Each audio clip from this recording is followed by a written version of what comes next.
Y si ese entorno es favorecedor, positivo, de crecimiento, está bien, pero si tiene todas las connotaciones negativas, evidentemente tiene un impacto negativo en el bienestar. Es un equilibrio difícil aceptar que por un lado podemos aprender herramientas para llevarlo de la mejor manera posible, pero no culparnos a nosotros tampoco. Obviamente no se puede estar tranquilo y en paz en la guerra, ¿no? Permite que me cuele en tu oído. Esta voz que estás escuchando no soy yo, son solo chisporroteos eléctricos en el interior de tu cabeza. Tu particular versión de mí, Ignacio Crespo, médico y divulgador científico. Y ahora que habito en tu cerebro, ya podemos empezar Mentescopia, un podcast de Cibersam patrocinado en convocatoria competitiva por la FECIT. Tercer episodio de Mentescopia y seguimos tratando temas que tienen que ver con todos, pero incluso con la gente joven, que es algo que tal vez en otras temporadas no hemos hecho tanto, o al menos no hemos puesto tanto el foco. Vamos a hablar del trabajo, y vamos a hablar del trabajo en condiciones que suelen ser precarias o precarizadas, si queremos verlo así, porque llega una edad en la que si hemos tenido más o menos suerte, casi todo el mundo puede exigir un poquito en sus trabajos, pero todos hemos pasado por momentos en los que no teníamos con qué negociar y una situación complicada nos ha puesto contra las cuerdas. Vamos a intentar hablar de ello y de qué tiene que ver esto con la salud mental. Vamos a escuchar a Marco. Hola, soy Marco, tengo 18 años y trabajo en un bar mientras estudio. Mi jefe siempre dice que me quejo mucho y que necesito fluir o ir al psicólogo. Yo siento que no estoy mal, sino que es mucho trabajo el que tengo encima.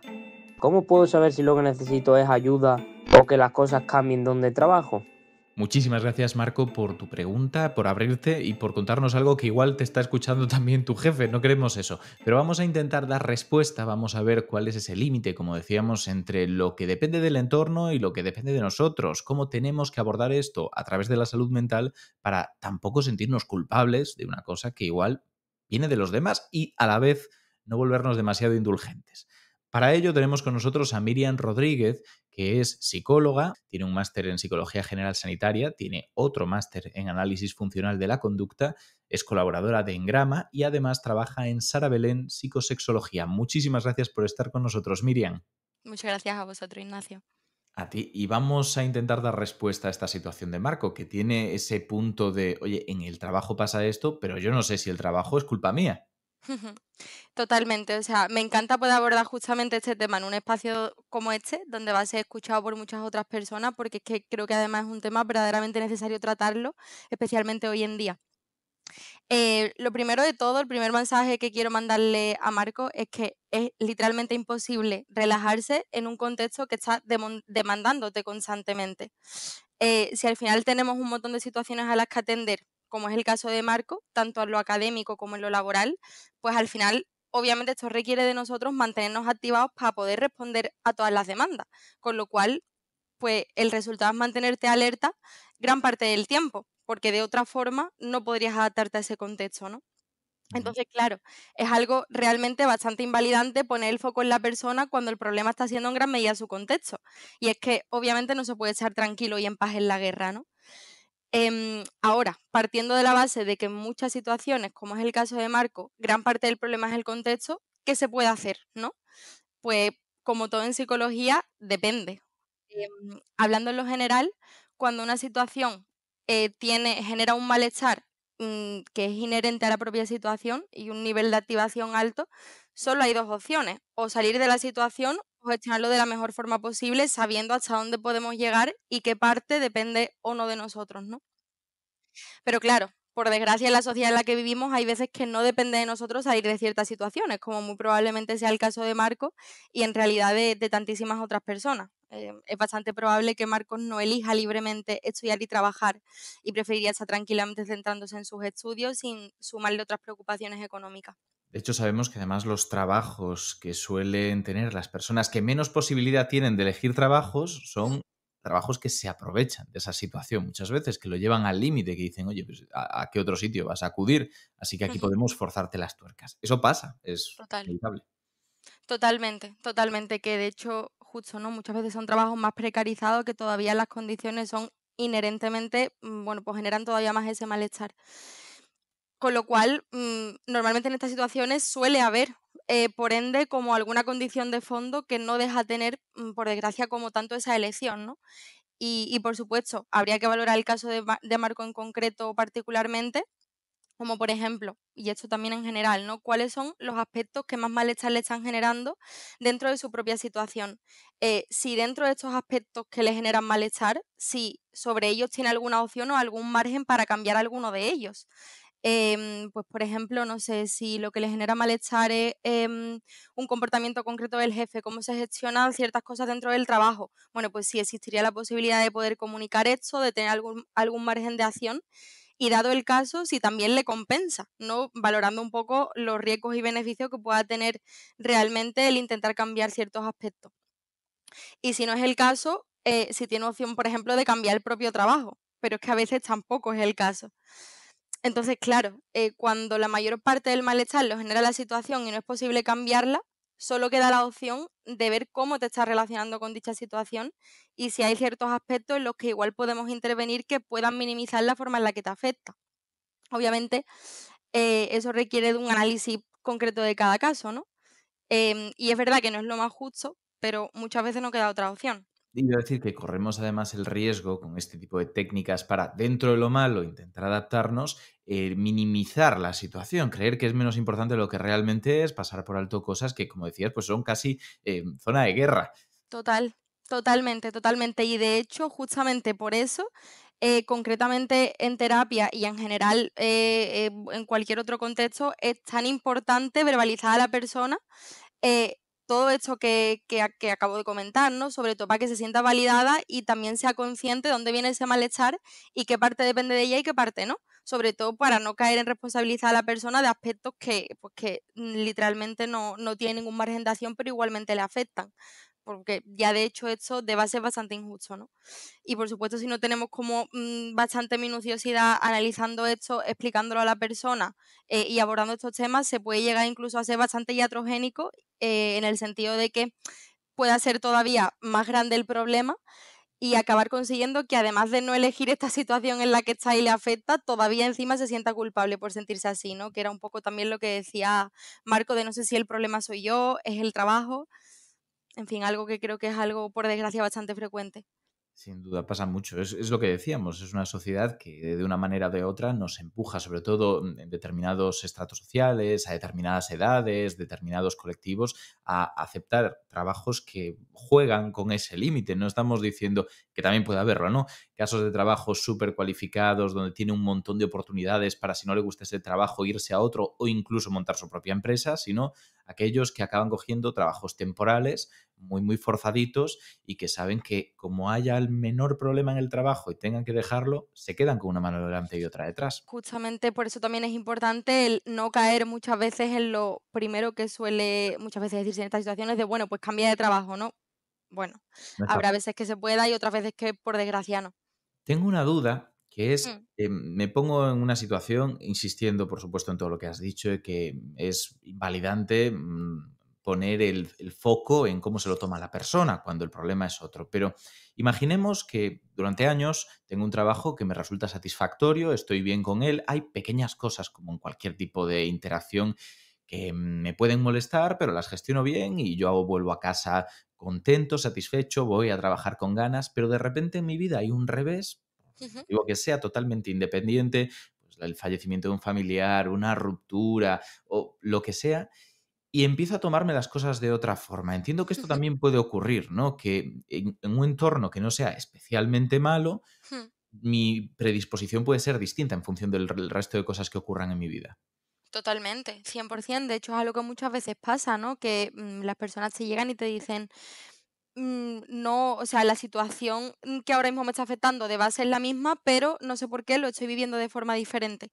Y claro, esto puede ocurrir por un millón de aspectos diferentes, pues porque se hayan dado algunas situaciones concretas que te hayan afectado a cómo te sientes y el cómo te sientes también influye en cómo te relacionas con el trabajo, o que incluso estés en una etapa vital diferente y ahora igual no ves de la misma forma el trabajo en el que estás y igual te apetecen otras cosas o te sientes diferente ahí dentro o se han dado cambios incluso dentro del propio trabajo, totalmente. De hecho, justamente por eso, porque el abanico es infinito con respecto a posibilidades de que no estemos cómodos en un sitio, por eso es tan importante analizar exactamente qué es lo que en cada caso hace que la persona se sienta mal.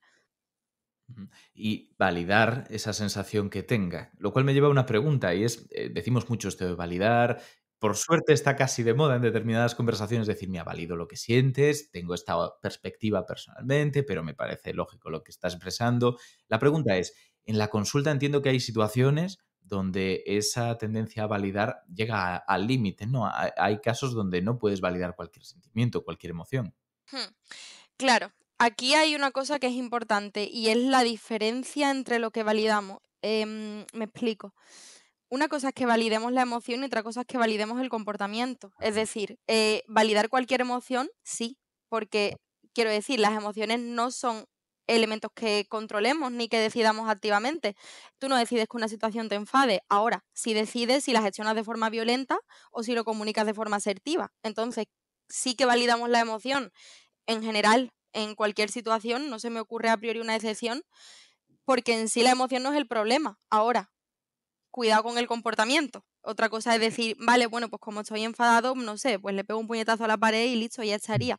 Porque hay que validar cómo me siento. No sé si me explico. Sí, sí, perfectamente. Me parece que es un detalle importante porque, bueno, sabemos que las relaciones, las dinámicas, me voy a poner en situación de relación de Ujú. pareja, son muy complejas y no es tan fácil como que las dinámicas de dominio de una persona sobre otra sean las clásicas de un puñetazo a la pared o lo que sea. A veces son sutiles y son utilizando lenguaje y es aprovechándose de no, tienes que validar todo lo que yo diga y haga. Y este es el punto, ¿no? No es así.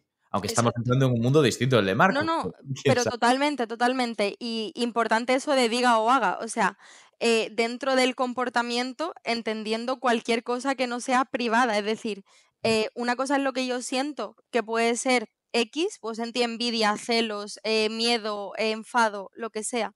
Y ya te digo, la emoción en sí es lícita, porque yo no elijo sentirme celosa, envidiosa en esta situación. Ahora, lo que yo exprese a la otra persona, cómo lo exprese o lo que haga, eso ya es un tema diferente. Y justamente eso, yo con mis celos puedo expresarlo y ver de qué forma podemos gestionarlo para que no me afecten o para que no influyan negativamente en la relación, o puedo llevar a cabo conductas de control con mi pareja y decirle que cómo tiene que validar mi emoción. No, o sea, son cosas diferentes. Pues nos vamos a quedar con ese mensaje, creo yo, porque me parece que es importante, ya sea para relaciones, que es lo más evidente, o para el día a día que está teniendo Marco con el Hmm. trabajo, que validamos totalmente sus emociones. Lo importante es que se haga ese análisis para ver de dónde vienen, que puede ser del trabajo, puede ser de fuera del trabajo, no que sea culpa suya, sino que habrá que tomar alguna medida, sí se puede. Exactamente, exactamente. Pues muchísimas gracias, Miriam. Nada, muchas gracias a vosotros por este espacio. Pues Miriam ya nos ha aclarado un poco dónde está ese equilibrio del que hablábamos, pero hay más que profundizar. Si hemos estado hablando de psicología, ahora llegamos a esa segunda parte del programa donde hablamos de psiquiatría. Y hablamos de psiquiatría con nuestro experto, Benedicto Crespo, que es psiquiatra, catedrático en psiquiatría, es experto e investigador en instituciones como Cibersan y el Hospital Universitario Virgen del Rocío. Muchísimas gracias, Benedicto. ¿Qué tal, Ignacio? ¿Cómo estás? Pues con ganas de escucharte, porque tenemos esta pregunta de Marco en el aire y estoy seguro que puedes arrojar mucha luz. Bueno, la verdad es que la pregunta es muy pertinente, ¿no? Es decir, ¿qué ocurre en el entorno laboral, ¿no? De cada uno de nosotros, entendiendo que el trabajo, ¿no? Ocupa un tiempo importante de nuestra vida, ¿no? Y que al final, lo que venimos un poco como idea general es la importancia que tiene el ambiente, el entorno en el cual la persona se desarrolla o vive, digamos, en ese bienestar o en esa salud mental, ¿no? Y lo que también hablamos que esto se puede llevar a un entorno familiar o a un entorno social o recreativo, o en este caso concreto, ¿qué ocurre? ¿Qué efecto tiene el trabajo, las horas que pasamos en el trabajo en nuestro bienestar? Con lo cual es un tema tremendamente pertinente y llevado a otro grupo de edad, ¿no? Podríamos, y yo creo que todo el mundo puede identificar la importancia que tiene el entorno escolar en el bienestar emocional o en el desarrollo de los niños. Son muchas las horas que ocurre allí y si ese entorno es un entorno favorecedor, positivo, de crecimiento, está bien, pero si tiene todas las connotaciones negativas, evidentemente tiene un impacto y tiene un efecto negativo en el bienestar de la persona, ¿no? Y el mundo y lo que ocurre en el mundo laboral, insisto, es un tema de un foco de atención, ¿no? Un foco de atención de las organizaciones sanitarias mundiales, de la OMS. Hay interés claro en cuidar cómo el entorno laboral debe prevenir o minimizar riesgos de este malestar emocional o de salud mental, y también las instituciones o los organismos, las sociedades psiquiátricas y de salud mental también inciden en que debemos poner el foco aquí. Por lo cual la pregunta es muy pertinente, ¿no? Y cuando uno analiza qué es lo que ocurre en ese entorno, y al final estamos siempre jugando con este matrimonio, ¿no? Con esta pareja entre lo que es el entorno y la biología, el entorno y el cerebro, cómo impacta, ¿no? ese cerebro flexible, plástico, que se nutre o que puede verse influenciado claramente por lo que hay a su alrededor, ¿no? Claro, aquí cuando estamos hablando de esa combinación en el trabajo, podemos decir que esa influencia en el individuo puede venir a nivel de la organización, ¿no? De cómo está de lo que son los gestores, los directores, y evidentemente un tercer elemento importante es el propio individuo, ¿no? Entonces la propia persona. Marcos decía que su jefe le decía que era él, y él decía que seguramente él no se encontraba tan mal.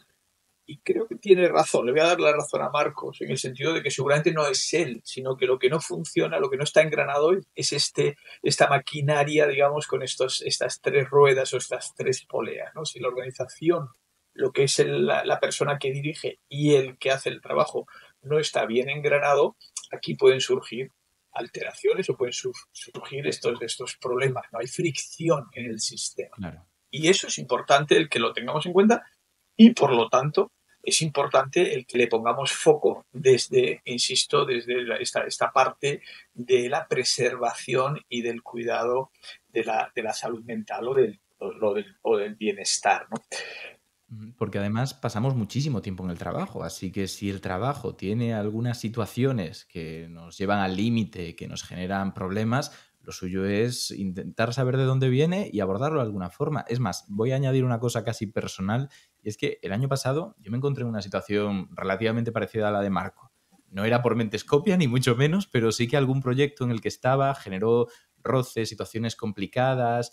También pasaron otras cosas en mi entorno que me hicieron sentirme mal. Y la cosa es que yo identificaba de dónde venían y decía, bueno, es todo externo, son todo contingencias, pasarán y me encontraré bien.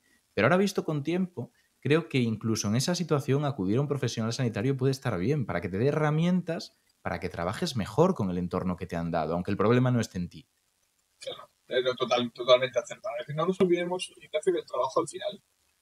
Bueno, aquí siempre uno llega al trabajo y uno a veces, digamos, en este falta de equilibrio, de sintonía, parece como que uno siente que hay una subutilización de habilidades, o lo contrario, que uno no tiene habilidades suficientes para el trabajo, o que la carga de trabajo, el ritmo es excesivo, o que los horarios son poco o son largos o son inflexibles, ¿no? Es decir, que hay poca comunicación con otros colegas, que la interacción es mala, que puede haber discriminación, exclusión. Es decir, estamos hablando de muchos factores que realmente pueden estar condicionando ese día a día en el trabajo y que nos está minando, ¿no?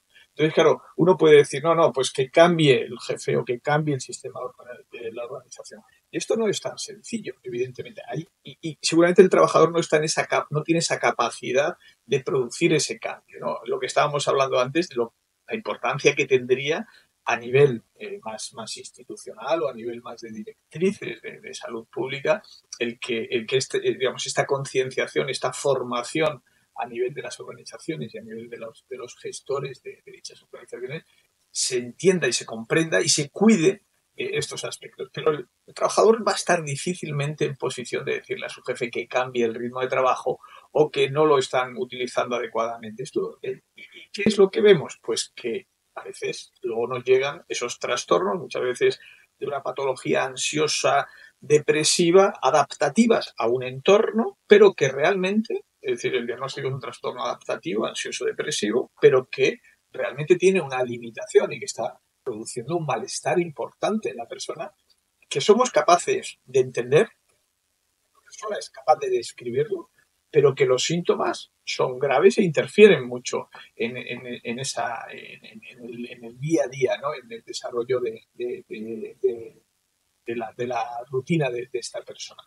Y ahí, como bien dices, es bueno que seamos capaces de identificar, por mucho que lo entendamos, a veces la consecuencia no es tan manejable, ni es tan por la propia persona, ni es tan controlable. Y es bueno que también sepamos que a veces de estas situaciones se generan problemas de ansiedad, de depresión, de insomnio, y en muchos casos esa mala adaptación puede llevar, en algunos casos, puede llevar a esta sensación a veces de que la vida no tiene sentido, y vemos cómo hay algunas reacciones. Insisto, no es muy frecuente, pero sí que es frecuente el que veamos que en el trabajo se genera patología de la índole de ansiedad y depresión. ¿Hasta dónde llegan? Iba a decir antes, algún intento o ideas de suicidio. Insisto en que no hay que alarmar, porque no. Pero tampoco debemos minimizar toda la patología que surge de lo que es el entorno laboral, porque realmente es un elemento, como hemos dicho al principio, muy importante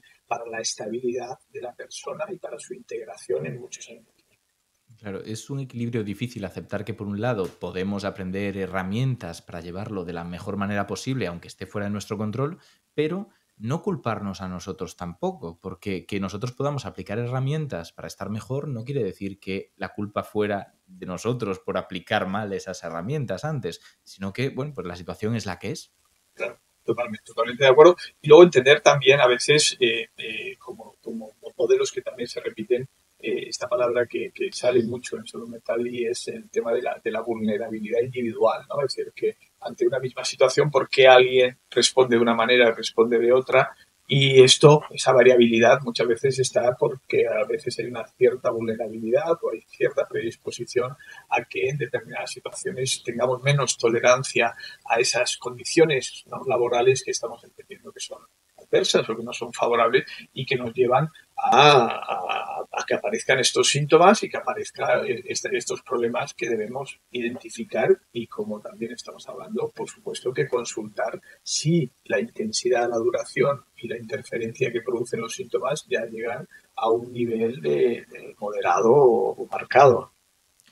Aquí vuelvo a hablar un poco desde mi propia personalidad y un poco lo que he vivido. Y algo que me ayudó mucho para enfrentar esa situación laboral fue aceptar que yo no soy mi trabajo. Porque es verdad que tendemos a identificarnos con él. Posiblemente si te pregunte Benedicto quién eres y que te presentes, dirás, soy psiquiatra, tal y cual. Empezamos por la profesión.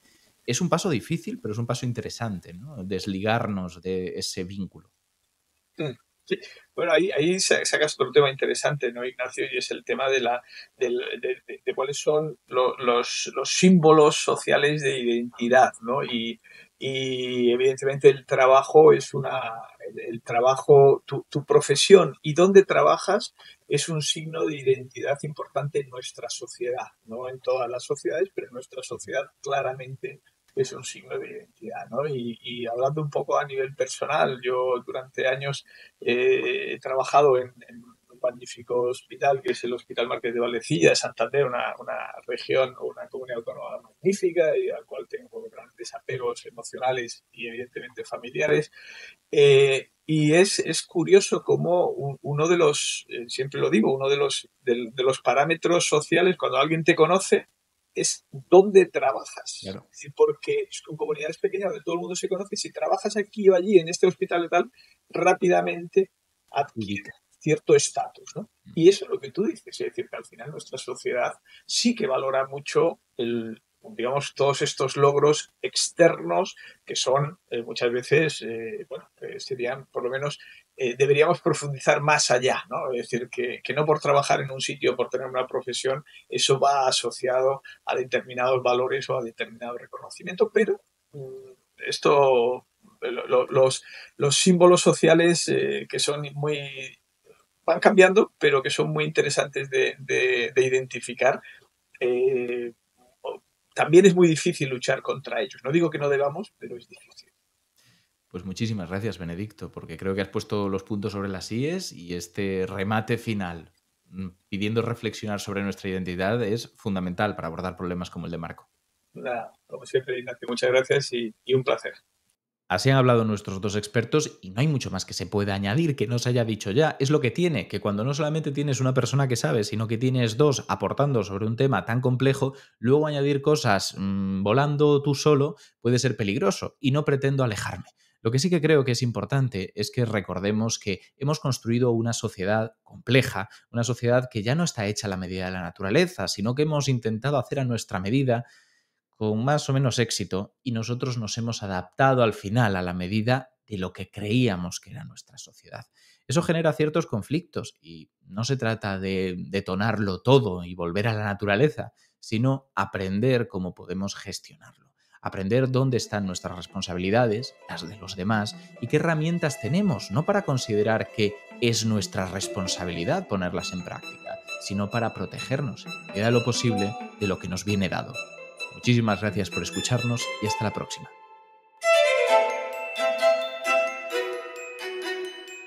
Este podcast pertenece a Mentescopia, plataforma transmedia de divulgación sobre salud mental liderada por el Grupo de Investigación de Psiquiatría Translacional, SINAL, perteneciente al Instituto de Biomedicina de Sevilla y al consorcio CiberSam, con la colaboración de la Fundación Española para la Ciencia y la Tecnología, Ministerio de Ciencia, Innovación y Universidades, FECIT.